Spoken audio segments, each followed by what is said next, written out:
வணக்கம் ஏஐ சொந்தங்களே.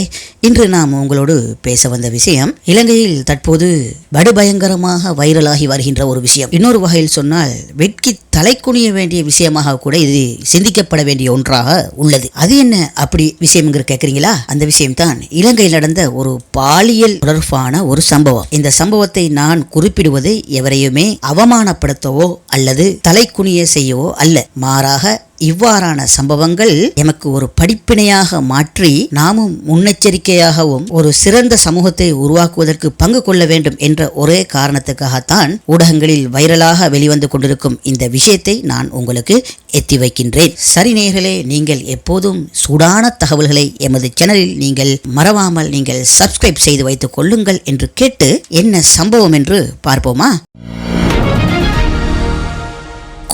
கொழும்புல பிரபலமான பாடசாலையுடைய பேரை சொல்றது எனக்கு அந்த அளவு மனசாட்சிக்கு படையில, அதனால பேரை சொல்ல இல்லை. ஆனா ஒரு வசதி மிக்க பிரபலமான பாடசாலை, தரமான நம்பர் 1 பாடசாலை, தனவந்தர்களுடைய பிள்ளைகள், முன்னைய அரசியல்வாதிகள் மற்றும் இந்த நாட்டிலுடைய பெரும் விளையாட்டு வீரர்கள் எல்லாம் உருவாக்கிய பெரியதொரு பிரபலமான பாடசாலை என்று குறிப்பிடலாம். நீங்கள் இந்த பாடசாலை எது என்பது சம்பந்தமாக ஏனைய ஊடகங்கள்ல தெரிந்து கொள்ளுங்க. இந்த வகையிலே நான் ஏற்கனவே குறிப்பிட்டதுபடி அநேகமாக அந்த பாடசாலையில் பெரும் வியாபாரிகள், தனவந்தர்களுடைய பிள்ளைகள் இந்த பாடசாலைக்கு சென்று கல்வி கற்பது வழமை. காரணம் பொதுவாக அப்படித்தானே, எங்க பிரபலியமான பாடசாலை இருக்குதோ அல்லது எங்க சிறந்த வசதிகள் இருக்குதோ அதுக்குத்தான் தங்களுடைய பிள்ளைகளை எல்லோரும் சேர்ப்பதற்கு ஆசைப்படுவோம். அந்த வகையிலே ஒரு தனவந்த குடும்பத்தைச் சேர்ந்த ஒரு மாணவன் என்று குறிப்பிடப்படுகிறது. அந்த மாணவனுக்கு வயது 19. அந்த மாணவன் குறித்த பாடசாலையில் உயர்தர பிரிவில், அதாவது ஏஎல் பிரிவில் கல்வி கற்கும் ஒரு மாணவன். இந்த வகையிலே இந்த பாடசாலையை பற்றி ஒன்று குறிப்பிட வேண்டும். இந்த பாடசாலை ஆண்கள் கல்வி கற்கும் பாடசாலை. இந்த வகையிலே இந்த பாடசாலையில ஆசிரியர்களாக ஆண்களும் பெண்களும் கடமையாற்றுகின்றார்கள். இந்த வகையிலே பாடசாலைகளில் சில விஷயங்கள் நாங்கள் கேள்விப்பட்டிருக்கின்றோம். அதாவது பாடசாலையில் மாணவன் மாணவி யாருக்கும் தெரியாமல் காதலித்து பின்னர் பாடசாலை பருவம் முடிந்த பிறகு திருமணமான விஷயங்கள், அதே போல் பாடசாலை பருவம் முடிந்து கை கழுவப்பட்டு போன விஷயங்கள், இவையெல்லாம் நாங்கள் சாதாரணமாக மாணவர்கள் மத்தியில் சமூகத்தில் பேசப்படுற ஒரு விஷயம். இதெல்லாம் இன்று ஒரு சாதாரண விஷயம் தானே, சகஜம் தானே அப்படின்னு போய்விட்டது.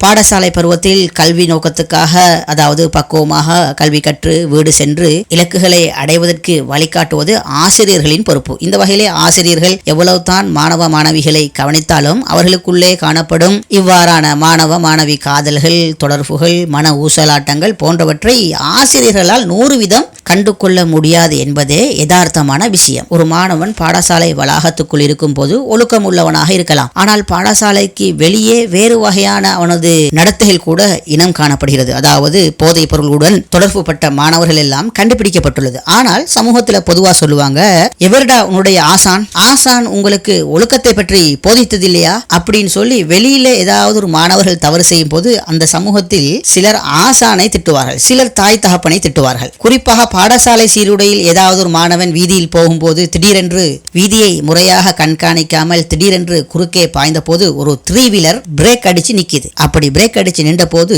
அந்த முச்சக்கரவண்டி 3 வீலர் டிரைவர் தலையை வெளியே போட்டு, என்னடா எந்த பாடசாலையில் படிக்கிறீர்கள், உங்கள் வாத்தியார் இதெல்லாம் போதிக்கிற இல்லையா அப்படின்னு சொல்லி வாத்தியாருக்கு அந்த இடத்துல நடு வீதியில் மாணவர்களை பார்த்து திட்டுலம். எங்கேயோ இருக்கிற வாத்தியார், அவர் காதுக்கும் இது போயிருக்காரு. இந்த மாதிரி மாணவர்கள் விடும் தவறுகள் எல்லாம் வாத்தியார்களை நோக்கி அல்லது தாய் தகப்பனை நோக்கி பட்டு தெரிப்பது இன்று சமூகத்திலுடைய பொதுவான விடயமாக காணப்படுகிறது. இந்த வகையிலே சகோதரர்களே, வாத்தியார் மாணவர்களை திருத்த வேண்டும், ஆசிரியர்கள் மாணவர்களை திருத்த வேண்டும் என்று முழு சமூகமும் சிந்திக்கின்றது.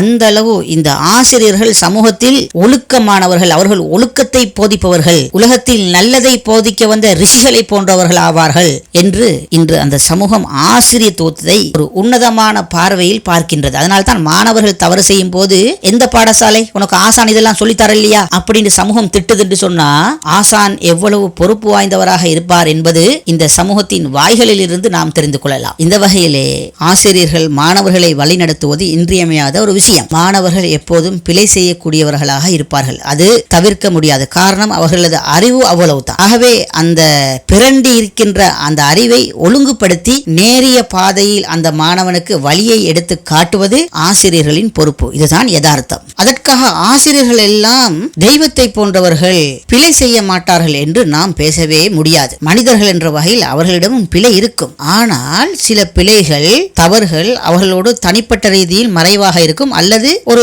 சிறிய விமர்சனத்துக்கு உள்ளானதாக இருக்கும். அதாவது இந்த ஆசிரியர் நேரத்துக்கு பாடத்துக்கு வரமாட்டார், வகுப்பறைக்கு செல்ல மாட்டார் என்ற ஒரு சில விமர்சனங்கள் இருக்கலாம். ஆனால் ஒரு ஆசிரியரோ ஆசிரியையோ முழு பாடசாலை சமூகத்தையும் பாதிக்கும் அளவுக்கு தவறுகளை செய்யவே கூடாது. அப்படி தவறுகள் செய்வதென்றால் அந்த தொழிலுக்கே செல்லக்கூடாது. நான் என்ன சொல்கின்றேன் என்பது உங்களுக்கு புரியும். இந்த வகையிலே சகோதரர்களே, நான் ஏற்கனவே கூறிய அந்த உயர் வகுப்பு மாணவன் 19 வயது பையனோடு அந்த பாடசாலையில் காணப்படுகின்ற 4 பெண் ஆசிரியைகள் ஒரு தகாத செயலில் தற்போது மாட்டிக்கொண்டு விட்டார்கள். இது அந்த பாடசாலையை மாத்திரமல்ல முழு இலங்கையும் அதிர வைத்துள்ளது. ஒரு மாணவன் 4 ஆசிரியைகள், எப்படி இருக்கிறது இந்த சம்பவம்? அதாவது இந்த 4 ஆசிரியைகளில் ஒரு ஆசிரியை கொஞ்சம் வயது கூடியவர், ஏனையவர்கள் வயது குறைந்தவர்கள். பொதுவாக ஆசிரியர் தொழிலுக்கு வருவதென்றாலே சுமார் 24 வயது சரி குறைந்தது எடுக்கும். அதற்கு முன்னாலும் சிலர் நியமனம் செய்யப்படுவார்கள். இருந்தாலும் அவர்கள் ட்ரைனிங் எல்லாம் எடுத்து முடியும் போது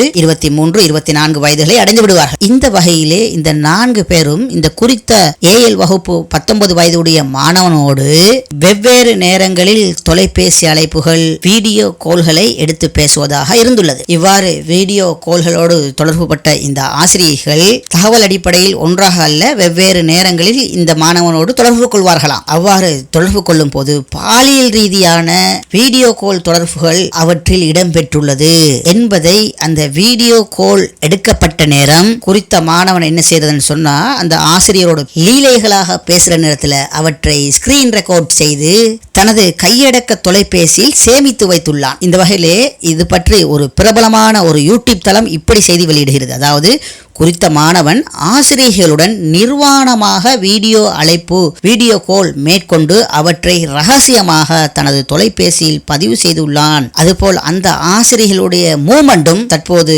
சமூக ஊடகங்களில் கசிந்து விட்டது என்பது குறிப்பிடத்தக்கது. அந்த 4 ஆசிரியர்கள் என்று சொல்லப்படுபவர்களும் வெவ்வேறு இடங்களில் வெவ்வேறு நேரங்களில் அந்த மாணவனோடு பேசுகின்றார்கள். பேசும்போது அவர்களுடைய பாடி லாங்குவேஜ், அவர்களுடைய செயற்பாடுகள் பார்க்கும் போது எதையோ சொல்வது போல் இருக்கிறது. நான் அதை மேற்படி விவரிக்க அவசியம் இல்லை என்று நினைக்கின்றேன். அந்த வீடியோக்களோட ஆரம்ப கட்டம், மாணவனது புகைப்படம், ஆரம்ப வீடியோக்கள், ஆசிரியர்களுடைய அறைகளில் இருந்த செயற்பாடுகள் எல்லாம் யூடியூப் தளங்களில் ஆங்காங்கே காண கிடைக்கிறது. இந்த வகையிலே இந்த ஸ்கிரீன் செய்யப்பட்ட ரெக்கார்டுகளை அந்த மாணவனின் சக மாணவர்கள் எவ்வாறோ அவற்றை பெற்றுக்கொண்டு விட்டார்கள். அவ்வாறு பெற்றுக்கொண்டதை பல இடங்களுக்கு லீக் செய்து விட்டார்கள்.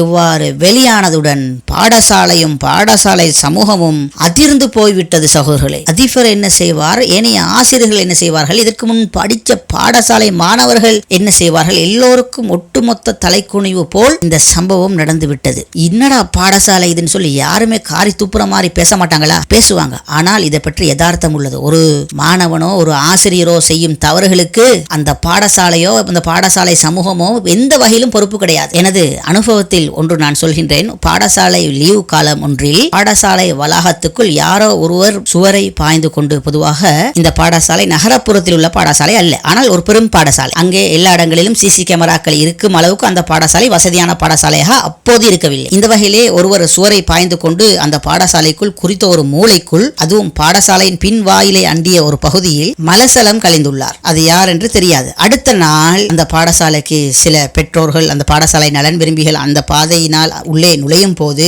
அந்த மலத்தை மிதித்து விட்டார்கள். உடனே அவர், அதாவது மிதித்தவர் கோபப்பட்டு எவன்டா இந்த பாடசாலை அதிபர் என்று திட்டுகிறார். இதுக்கு அதிபரா காரணம்? அந்த பெரிய பாடசாலை வளாகத்தை முழுமையாக கண்காணிப்பது என்பது சாத்தியமா? சாத்தியமே கிடையாது. அது என்ன ஜனாதிபதி வளாகமா, அலரி மாளிகை வளாகமா? அப்படியெல்லாம் கவனிக்க முடியாது. அதெல்லாம் இலங்கையில் உள்ள சாதாரண பாடசாலை. ஆனால் திட்டு விழுந்தது யாருக்கு? அதிபருக்கு. அது போலதான் இந்த சம்பவம். மாணவர்கள் தவறு செய்யக்கூடியவர்களாகத்தான் இருப்பார்கள், ஆனால் ஆசிரியர்கள் தான் வழிகாட்ட வேண்டும். எதிரா பாடசாலை, இது கேவலம் கெட்டதாக இருக்குது என்று சிலர் ஊடகங்கள் எழுதினாலும் ஒவ்வொரு தனிநபரும் செய்யும் செயல்களுக்கு அந்த பாடசாலையோ பாடசாலை சமூகமோ பொறுப்பல்ல சகோதரர்களே. இந்த வகையிலே இந்த மாணவன் பாடசாலையுடைய மாணவ தலைவன் என்ற பதவியை வகிக்கக்கூடியவன். உடனடியாக அவன் பதவியிலிருந்து நீக்கப்பட்டுள்ளதோடு மாணவ தலைவர்களுடைய அந்த 2025-26 உள்ளதை கலைத்துவிட்டு அந்த ஆசிரியர்களும் தற்போது விசாரணை முடியும் வரை தற்காலிகமாக தற்போது பதவி நீக்கப்பட்டுள்ளார்கள், அதாவது இடைநீக்கம் செய்யப்பட்டுள்ளார்கள். கல்வி அமைச்சின் ஒழுக்கற்ற பிரிவு இது தொடர்பாக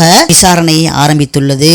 மேலும் இது சம்பந்தமாக வெளிவரும் தகவல் என்னென்று சொன்னா, ஆசிரியர்கள் மாணவரிடமிருந்து அதிக அளவு பணம் மற்றும் விலை உயர்ந்த கிஃப்ட்களை பரிசுகளை பெற்றதாகவும் புகார்கள் எழுந்துள்ளதாக தகவல்கள் தெரிவிக்கின்றது. இந்த ஒரு காரணத்துக்காகத்தான் இந்த மாணவனோடு இவ்வாறான முறையில் வீடியோ அழைப்புகள், அதாவது பரிசுகளையும் பணத்தையும் பெறுவதற்காகத்தான் இவ்வாறான வீடியோ கோல்களை இந்த ஆசிரியர்கள் எடுத்ததாக சந்தேகிக்கப்படுகிறது. மேலும் இது சம்பந்தமான போலீஸ் விசாரணை, அதாவது இது ஒரு பாடசாலை மட்டத்திலான ஒழுக்காற்று பிரச்சனையாக தொடங்கிய போதிலும் நிர்வாண வீடியோக்கள் பகிரப்பட்டிருப்பதால் இது சைபர் கிரைம் டிவிஷன், சைபர் குற்ற பிரிவின் கவனத்திற்கு சென்றுள்ளதாக தெரிய வருகின்றது. மேலும் இந்த வீடியோக்களை கசியவிட்ட நண்பர்கள் குறித்தும் விசாரணை நடத்தப்படலாம் என்றும் தெரிவிக்கப்படுகிறது. இந்த வகையிலே கொழும்பில் உள்ள பிரபல ஆண் பாடசாலையின் கௌரவம் இதனால் பாதிக்கப்பட்டுள்ளது. பழைய மாணவர்கள் மற்றும் பெற்றோர் சங்கம் மிகவும் இது சம்பந்தமாக கவலை அடைந்துள்ளனர். ஆகவே இது தொடர்பான ஒரு விரிவான ஒரு அறிக்கையை இந்த பாடசாலை வெளியிடும் என பாடசாலை பழைய மாணவர்கள், பாடசாலை அபிவிருத்தி சங்கம், பாடசாலை நலன் விரும்பிகள் எதிர்பார்த்தவர்களாக இருக்கின்றார்கள் என்று குறிப்பிட்டு, இந்த விசாரணையுடைய அடுத்த செய்தி வந்த பிறகு மறுபடியும் இது சம்பந்தமான உங்களுக்கான தகவல்களை முன்வைக்க தயாராக இருக்கின்றோம். மீண்டும் சந்திப்போம். ஏஐ உறவுகள், நன்றி, வணக்கம். சரி நேயர்களே, எந்த ஒரு இடைஞ்சலும் இல்லாமல் உங்களது பணிகளை நீங்கள் செவ்வனே செய்து கொண்டு காதுகளால் உலக புதினங்களை அறிய வேண்டுமென்றால் எமது சேனலினை சப்ஸ்கிரைப் செய்து வைத்துக் கொள்ளுங்கள். என்றும் உங்கள் காதுகளுக்கு நம்பகமான செய்திகளை மாத்திரமே எட்டச் செய்வோம். இது AI24 யூடியூப் சேனல்.